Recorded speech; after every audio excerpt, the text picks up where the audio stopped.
So that was strategic direction number 1, improving access to family health care. We're now going to move on with a second presentation to talk about strategic direction number 2.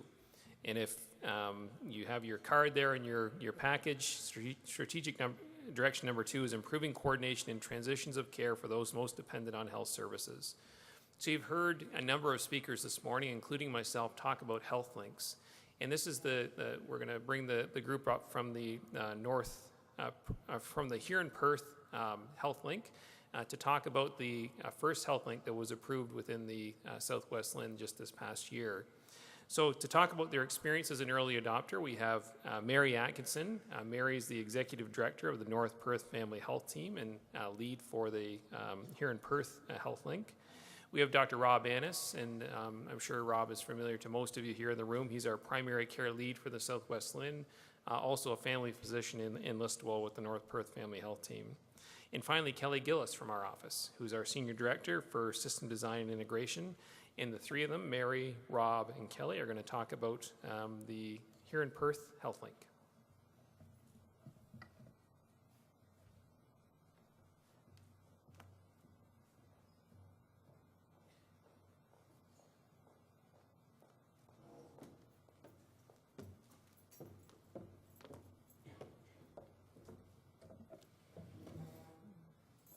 So I'm just going to start off to set the context, and as Mike said, we want to talk about the experience of our early adopter, but also give the context around the HealthLink initiative and how we see moving forward with that in the Southwest LHIN.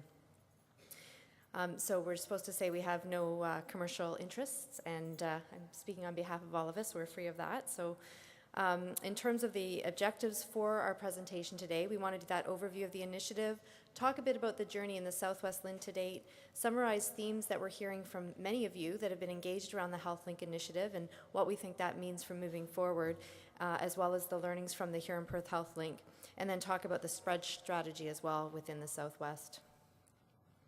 So you've heard a number of times now today about health links. Can I just see a show of hands how many of you had heard about health links before you came in the room today? Great. And for me, I think that's the strength of the Health Links initiative. It truly is a galvanizing strategy that has been launched provincially around things that we've all been talking about for a number of years. It's an evolutionary model. It's meant to be locally developed, really targeting, again, initially the highest users within our healthcare system, but many have recognized its application beyond the high users. It's very analogous to what we talked about and have within our Vision 2022 around integrated service collaboratives. It is about that integration of care around the needs of the individual. There's a number of core features within the HealthLink initiative. Many of these were identified provincially, but here in the Southwest, we've also talked about how we want to see some of those strengthened to support our implementation here. So at the very top, person-centered care. It really is about empowering individuals, wrapping care around those individuals to meet their needs, and really including them in that circle of care. The local focus is really important, and Rick's presentation really highlights the advantage we do have here in the Southwest. We've worked traditionally within geographic areas in a very focused way in building good partnerships. It's not that we don't have silos that need to be addressed, but we have that opportunity to work locally to partner better and improve care for our individuals. It's a voluntary initiative, but we're already seeing that that's really inspiring people to come together as we hear the increasing numbers of health links that are officially approved as health links, but lots of activity across our LHIN and across the province is underway to move forward those partnerships. Robust primary care participation is key, and I think Rick's presentation again really sets the context around the importance of primary care, issues around access. So although the HealthLink initiative we've identified as being key to strategic direction number 2, it really aligns with a number of our strategic directions, so improving access to primary care is also a central part of this. Getting that physician engagement and primary care engagement is critical, and Rob's going to talk a lot about that in his comments today as well. Measurement and results. So there are a number of indicators provincially defined. We need to know that we are making an impact and measure our success going forward. And leadership is key as well. across all of the sectors. And within the Southwest, we're really looking at how do we have leadership at a sector level, and then within our geographies coming together. So in order to really be organized, we need to have those connections. We need to be looking across sectors, across primary care, but then those connections between the different sectors as well. And we need strong leadership. And so many of you in the room are examples of that within the Southwest. We want to have accountability mechanisms in place, and there's still lots of discussion around what that looks like in the context of health links. There's been a hesitancy to spend initial focus on agreements and how to put those structural pieces in place, and really the emphasis has been just getting down to it, identifying those individuals and starting to put better care plans in place. But we know that that piece needs to come into play as we move forward.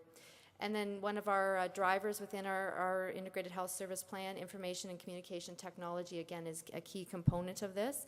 And a lot of work is happening locally in the Southwest here within our Southwest partners. So there's 4 LHINs that partner together in our cluster, as well as provincially to look at ensuring we're not duplicating initiatives and that we're really leveraging technology and moving that forward.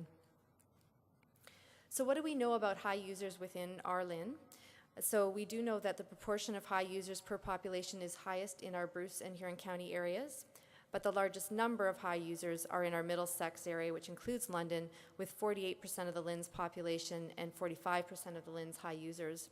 And this analysis is based on a provincial analysis that was undertaken, looking at, and it's driven by costs in the acute care sector as well as CCAC, and it really does show that we have high users well distributed across our LHIN, but again, the trends here that the largest numbers are in the urban area in London, Middlesex, and then the Huron and Bruce areas, as I said.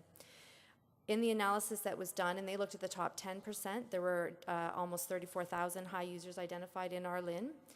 And when we look amongst the sub-LHIN areas in the province, in fact, London, Middlesex actually has the highest number in the province within sub-LHIN areas. So that's a little bit about what we know. We can look at the demographics of the high users, and we can spend a lot of time doing that. And in fact, there has been a lot of time spent looking at who these high users are, looking at the types of populations as well. So we typically see frail seniors, we see individuals with mental health and addiction conditions, medically fragile children as well. And so there's populations that are clearly emerging. But the real task of the Health Link is actually to find the people, to find the individual, to put our data together so that we know who those people are and can actually start working with them on their care plans. Rick mentioned the metrics as well, and so they're here just for you to see as well.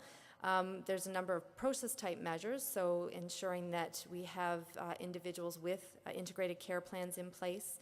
So that's one of the early things that Health Links need to work on. Increasing the number of seniors that have regular and timely access to a family health care provider as well. So there's a number of metrics. Some of these we can measure today, some of them we actually aren't able to measure yet. So lots of work underway to ensure that we are able to do that as we move forward so that we can be evaluating the health links. And then those are the more evaluation-based metrics, which are really, at the end of the day, have we been successful at reducing the average costs? ALC, our favorite metric, is identified as well. And then another important metric around the experience for patients. So again, that piece is central in our Health Link strategy. So I won't talk too much about this. We heard from Saad today about the 19 early adopters. I think he said 26. So we hear on a daily basis the number of approved health links are increasing within the LHINs. And when we say approved health links, what that means is that those areas of the province that are interested in becoming a health link, they're completing a readiness assessment. Once that's reviewed by the ministry and approved, they are then officially known as a health link, and they actually receive some resources to go into a business planning stage of work. And once their business plan is submitted and that's approved, there's an opportunity for some additional one-time dollars. There are one-time dollars to support the Health Link initiative, but there's not anticipated to be any base investments in the Health Links at this point. We, as well as many other LHINs, are looking at how do we identify ultimately the number of health links that we want in our geographic area. Very much we're using the ISIS map and data and analysis that Rick shared with you as the foundation for that, and it does work very well for us in our LHIN. It actually respects our traditional boundaries in terms of how providers have come together. It certainly aligns with how patient care happens within our LHIN. And it actually is something that we're very easily able to build on, and so our health links are very much geographically focused, we envision going forward. The other context piece around the health links is the identification of lead organizations. So as we know, we have the North Perth Family Health Team as the lead organization for the Huron-Perth Health Link. We've had lots of dialogue as we've been going out, and we'll talk a bit more about that. But when we look across the province, we are seeing different models emerge. So a number of the health links are led by primary care, family health teams, community health centers. Some are led by hospitals, some CCAC-led, and there's also co-led models. So we have the opportunity to learn from the different models as they unfold as well. So I'm going to turn it over to Mary now, and she's going to talk a little bit about the early days for the Huron-Perth Health Link.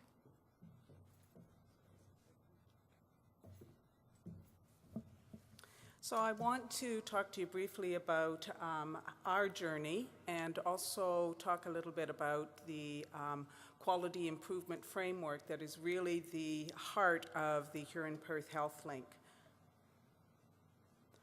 So we were one of the early adopters, Health Links, and one of the things, we came together on a Friday afternoon, 16 organizations, and developed a readiness assessment that was in to the ministry by Monday. So it's really been a blur. So from the time that we were announced as one of the early adopters in mid-December, we had a business plan submitted to the ministry and the LHIN by February 18th. We were initially a Perth County Health Link, but we signaled very early it was a Huron-Perth Health Link. And so that final business plan went in on March 31st. And I think it's important that right from the beginning, we had both Huron and Perth partners at the table. We had a broad cross-sectoral representation, and I think that is a big reason for the success of our health link to date, even though it is early. So this is the list of the initial signatories to the business plan. So we have all of the family health teams in Huron-Perth. We have 3 of the 4 hospital corporations, which are 8 hospitals. We have mental health and addictions, community mental health, public health, as well as our CCAC partners and the Southwest LHIN. So one of the things that we had to do, the first task, was really how are we going to identify those patients? But first of all, we had to come down and figure out which patient population we were actually going after. So this was one piece of data that we actually used, and it's the Southwest CCAC user data. And it really talks about mostly the frail seniors. So our initial populations that we're going to be looking at are frail seniors, and it makes sense. But also, we also settled on patients with COPD and congestive heart failure. We do recognize that a lot of our seniors are living alone, and so are isolated and are at high risk to decompensate. In terms of the COPD and CHF, while they were not necessarily, they were in the top 5 of conditions for acute care and emergency room use, we also know that there's very well-defined care pathways, and we felt that this was a reasonable population in order to really help support some of our early successes. When we developed our plan, we really took it from a quality improvement approach. And at our planning day, all of the representations of our partner organizations, we identified 15 gaps in delivery across all of our organizations. These were then organized into our quality improvement framework, which also align very nicely with all of the evaluation and metric indicators that the ministry has given us. So we categorize them into timely access to care, coordinated care plans, access to shared information, standardized care delivery, and patient and caregiver education. But underlying all of those are three foundational elements which cross the entire spectrum of care and planning that we will be doing. The first one is cultural change. So we're really asking organizations to break down barriers and to start to coordinate care in a way that we really have not done. There's no room for silos in a successful health link. So I think the cultural change is huge, and we can't negate really working closely with our partner organizations to bring about a new sense of working together. The second is human resources. So the ministry clearly signaled that we will be getting one-time funding. And so part of that one-time funding is really about bringing together certain human resources to help the system, our system, build capacity for building a sustainable health link. And then finally, there has been some talk, Michael alluded to it, and as well Kelly, around the CSWO initiatives. So the IT piece, and so we know that the IT piece is going to be a game changer in terms of our ability to share information real time with our partners and really bring to life that coordinated care planning. And then I just very briefly, so like every good structure, you need to have governance and administration. So, but what I do want to highlight is that as we are building on a quality improvement framework, we're also building it around quality improvement and experience-based design. So I just want to highlight that one of the key parts of our governance structure is a patient and caregiver panel. So we recognized right from the beginning that without having the patient's voice at the table, we were really not going to make any movement. It is really about building a patient-centered care. And a patient-centered care means that the patient has to have that voice and has to be influencing the system design. So I think that for health links, I think the challenge and the opportunity is really about learning how to provide care differently and to provide care in a coordinated fashion with a single patient in mind. So I will turn it over to Rob.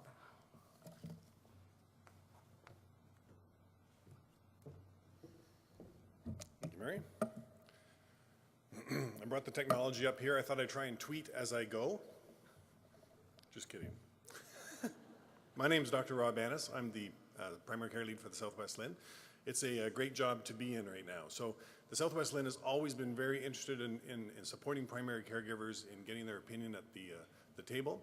I've been to a lot of meetings over my life. Right now, things are really moving. Primary care is one of the 4 pillars of the Integrated Health Service Plan. We have just hired 3 more primary care leads. So there's lots going on with primary care, so it's a kind of a wonderful job to be in right now. Plus, we have really great primary caregivers, and I mean all those frontline people doing the job in our LHIN, and it's been kind of a privilege to go around and see some of the work being done. So it's great to be here. Last night, some of you may have had to take a detour on the highway today, past Highway 9. There was an accident last night, and I happened to be on call in Listowel. So a car hit a buggy, and the way the 14-year-old Old Order Mennonite boy phrased it was the buggy exploded as the car hit this. And there was something like 9 children in the buggy at the time. Luckily for me, Palmerston Hospital was closer than the Listowel Hospital, so the 2 kids who ended up being flown out for more care didn't come to Listowel, they came to Palmerston. I got some of the lower acuity cases. And as I spent most of my evening casting and suturing last night, I thought about how great it is that we have a hospital to take care of those acute care issues. But as I reflected on today's topics, I also thought that that really isn't the right place for us to be dealing with the massive amount of chronic disease that is besetting the community as people get older. And really, we do need that shift to primary care. We need clinical care protocols. We need people working together. We need family doctors who are such a big part of the system to be involved in that. And so my job is to promote health links and to engage primary care in that process. This is our LHIN. It's a tale of two cities in some ways. That is, we have a rural area and we have London. And things are quite different in the two. Different issues for patients and for primary caregivers. For example, the dark purple areas here are patient enrollment percentages. More patients are enrolled to a primary caregiver in the rural areas as opposed to the urban areas. All sorts of issues, and it's been interesting on the job again to try and deal with some of those things. So what we did really over the last few years is to develop a primary care network in the Southwest. This is a structured way of engaging primary caregivers in the system. So to try and get a two-way communication on issues as they develop, both in terms of program planning and in terms of trying to reach that frontline primary caregiver who may have issues about the way the system performs. That's called the Southwest Primary Care Network. It's been around for 2 years in the Southwest. It grew out of the Southwest Primary Care and Cancer Network, and we try and be the voice of primary care in the Southwest. And in an interesting way, the diagram depicts this. We use a network of networks model. So the idea is that you connect to all those networks that are there. You create more networks at a local level. Starts to sound like a bit like a health link connection. And try and grow that out to the front line, a structured way to engage primary caregivers. Because we have 800 physicians, as the first slide said, more or less, and I'm talking about other primary caregivers too here, but 800 family doctors in our LHIN, more or less, each doing their own thing. How do you structure some sort of process so that they can be involved in the planning? So our purpose is to engage primary caregivers in the Southwest region and be the primary conduit for regional programs and/or organizations to engage primary caregivers. And in the first year, we had a number of consultations with many, many different organizations who were planning things that would involve frontline staff, that is primary caregivers, and we were able to say, that works, that doesn't, this is what we suggest, and it was a way of building those things. As well, to structure our work, because this is a paid group of physicians and nurse practitioners, we created 5 goals in our first year, and we've developed that into a further matrix of goals in our second year. For example, the first year we're going to roster 100 of the % of the diabetic patients in our LHIN who were with Healthcare Connect who didn't have a family physician or team that they were rostered to, and we're able to get the number from 199 down to 2. We were partly responsible for that. We wanted to increase the rate of colonoscopy after a positive screening fecal occult blood test. For as much as we may be doing better with screening fecal occult blood tests, 2 years ago or so, only 60% of those people would get the follow-up test, which is a colonoscopy, within 1 year, which is quite a dramatic and a scary thing. So we were working on that. We wanted to improve the GP to specialist referral system, which is broken and needs fixing.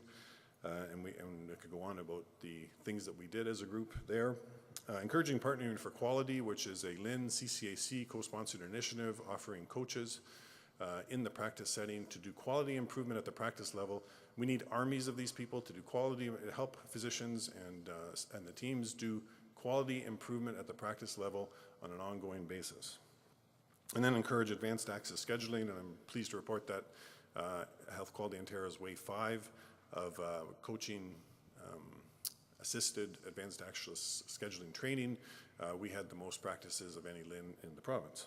Sign up for that. And then a number of other initiatives that came through in our second year, which we're presently finishing right now.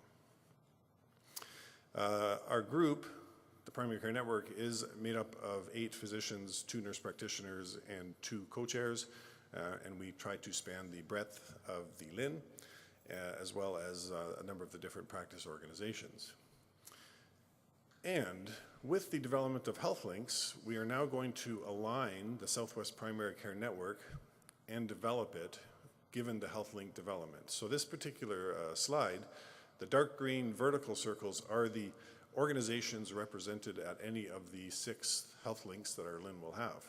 And then the light blue cylinders going horizontally represent primary care representatives from, could be geographical areas, could be groups, the natural occurring groups that maybe are more virtual, but they would have representatives, and that group connects to the Health Link through 1 rep. And so, for example, in Huron-Perth, we now have names sort of attached to this thing. We're still developing in terms of reference. It's early days, but we actually have people starting to sign up for this. And they will meet as a Huron-Perth primary care network as part of the LHIN and as part of the Southwest primary care network, where we'll have cluster reps from all the various links. So this is a way of engaging primary care physicians, the teams, nurse practitioners, not only in quality improvement initiatives at the practice level, but at the links level, regionally in the LHIN and even provincially. So for example, if we have a new pap smear program, this gives us a structure to roll out the details of that pap smear program. One of the things the primary care network told us in terms of engaging family physicians and other staff in links is to make it case-based, make it real. So I'm going to show you an example of how we did that when we had our recent physician engagement sessions in 3 areas of the 6 in our LHIN. And I'll whip through this for you to give you an idea. And I think it kind of shows you on the ground too what a link has the potential to do. So this is the story of Mr. Smith, who presents to your office as a GP. He's 74 years old. He has a number of chronic diseases, which may or may not make him a high user. And so one of the issues is, of course, how do you know as a primary care team who your high users are? How do you get the data from the LHIN and the province that helps you identify those people in your office? Mr. Smith has ischemic heart disease, type 2 diabetes, chronic lung disease, and congestive heart failure. And he comes in because he's more short of breath. He's on a number of different medications, including a new medication that was recently prescribed to him by a respirologist. He's not sure of his name. And while you're looking through your consultant section, you recognize that Mr. Smith has been referred to a cardiologist as well for exertional shortness of breath. You don't have an appointment time yet. And he does see a urologist on a regular basis because of his PSA being a bit elevated. He got to the respirologist after visiting this particular hospital, where he went to the emergency room because of his shortness of breath and saw a very nice emergency room physician who ordered a heart test and referred him to the respirologist. He wasn't sure what the heart test exactly was, but the reason it was ordered was because Mr. Smith has a history of 3 falls, and the emergency room physician was worried about that. Mr. Smith himself blames the diabetic nutritionist for his falls because he's on such a restricted diet. And in fact, he tried to go to another diabetic education center but couldn't get in without a referral. The nurse educator tells him that he really, to sort this out, he needs to be doing more glucometers, but he has trouble with his vision, and it used to be that his wife would help him with the glucometers, but she's had more trouble lately with depression and some memory issues, hence the necessity for the seniors' mental health people to come in and talk to her about her issues. And they recommended some home care supports, which Mr. Smith is a little bit resistant to, seeing that as the final common pathway before heading off to the nursing home. Oh yeah, where did Mr. Smith go? Mr. Smith wants to make his breathing better so that he can go to Tim Hortons every morning and hang out with his buddies. So that's his goal, and I think the nutritionist probably wouldn't like that either. Is there a way of having all these people work better together for Mr. Smith? And 2 of the key things that need to happen when I do my discussions with the primary care teams are shared information system, and you've heard a little bit about CSOL, so having the data from all of those organizations in real time available in everybody's EMR. So we need that. And number 2 is care plans and navigation, and I'll just touch on those a little bit. So a care plan might look like this. The goals for Mr. Smith are to feel well enough to go to Tim Hortons every morning, monthly respite care, decreased polypharmacy, a list of his involved professionals, and 1 person, Kathy, identified as the care coordinator, who Mr. Smith can call should he need help navigating this very complex system. So care plans and navigation. So possibly in the home, someone would go in and say to him, what do you really need from us? What are the things that you want from the healthcare system? What are the goals? And work out a care plan that might involve a number of different things like medication reconciliation so that everybody knows what medications is on. Where is the list housed? It might involve some issues around helping with home lifestyle things, laundry, getting groceries. Those may be big issues for the Smiths. Maybe a day program.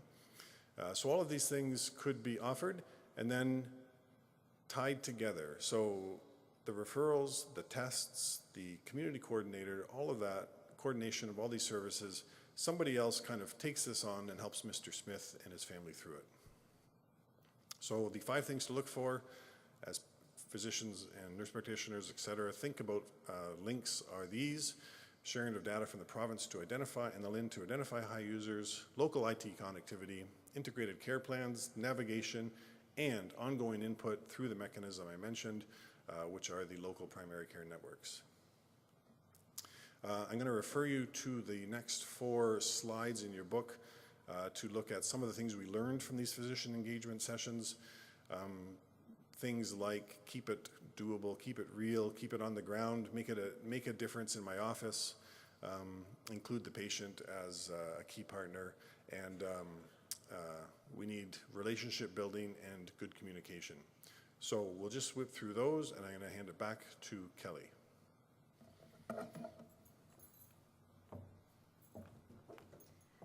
Thanks, Rob. So in addition to the physician engagement sessions that we've started, and we'll be doing more in the fall in some other areas of the LHIN, we've been out talking about the HealthLink framework and how we see rolling out HealthLinks across our LHIN. So we just wanted to share a little bit about what we've heard from folks so far, as well as what we see as next steps. So again, a constant theme around the concept of HealthLink is a bit challenging. They're not in existence yet. It's a concept. So really helping people to understand the benefits and how this will come to life is something that we need to continue to work on. Concern about it being a duplicate service. Many people see that they are already partnering and wonder how this is different.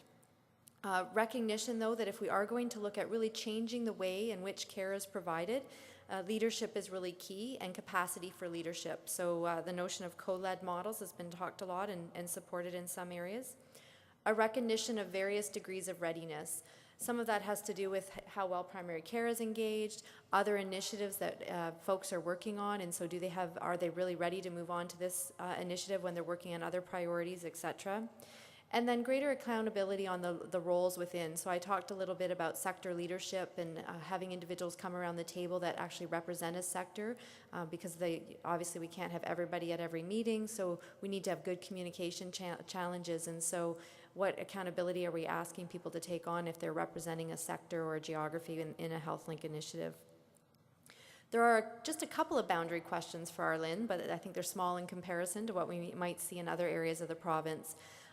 So for the London Middlesex area particularly, it's a very large population, a combination of urban but also a more rural area with Middlesex, which actually surrounds the London area. So there's been lots of debate around, should there really be a separate HealthLink for Middlesex? Will it get lost in a London Middlesex HealthLink? And for the folks that have initially come together in London to start talking about a HealthLink, it's been a bit daunting to think about encompassing the whole London Middlesex area. And so the initial focus for them has been London. There needs to be more conversation around what the actual geography of that HealthLink looks like. And in the ISIS analysis for Grey Bruce, there were actually two clusters that were identified. And historically, Grey Bruce has worked well together as a geographic area, but there the providers have come together and recognized that the opportunity for those 2 HealthLink areas does make sense for them. Lots of input so far from primary care, much more needed as we go forward. That concept of the clusters that Rob talked about and the formation of local primary care networks, I would say, has received generally positive support within the LHIN, and so Rob's working very well to move that forward, and as he said, with other primary care co-leads that we're in the process of hiring, they'll be assisting with that work as well. That physician engagement piece is going to be key going forward, as well as engaging with all parts of healthcare, and particularly, as Mary highlighted, the patients and individuals that we're working with. So some of the other concerns that we've heard, we know that there are pockets of smaller areas within the LHIN where people are working together in partnership. We've had some interest in sort of smaller geographic areas wanting to form their own HealthLink. We've really tried to focus them on the clustering concept and stick to the larger boundaries that we saw on the ISIS map. Certainly the provincial direction is to try to keep the HealthLinks at that level and keep them to that approximate number of HealthLinks across the province. We also need to make sure that we're not asking health providers to sit in too many tables planning health links. So the smaller we go in terms of geography, the more we have providers that have to be at multiple tables. Again, the notion of seeing the HealthLink as an add-on or a duplicate service and concerns about no new dollars, and while of course additional base dollars are always welcome, this really is about changing the way we do work, not adding more, but doing differently, creating better connections, working together across silos, etc. So that quality improvement approach that Mary described is really central to that. And the recognition that we need to roll this out at a pace and scope that aligns with the capacity that's available within the LHIN with all of you folks that would be involved in this initiative. And so we are looking at a phased approach within our LHIN, and we also really want to make sure we're learning from our early adopter HealthLink and others as they move forward. So as we went out and did engagement around the approach, we also talked in some of the geographic areas through the area provider tables about readiness to come up with a spread plan. So the last thing we wanted to share with you today was what we think that looks like. So very quickly, just a status update on where things are at within the LHIN. So Perth County HealthLink evolved very quickly to be the Huron-Perth HealthLink, and they're well on their way moving forward.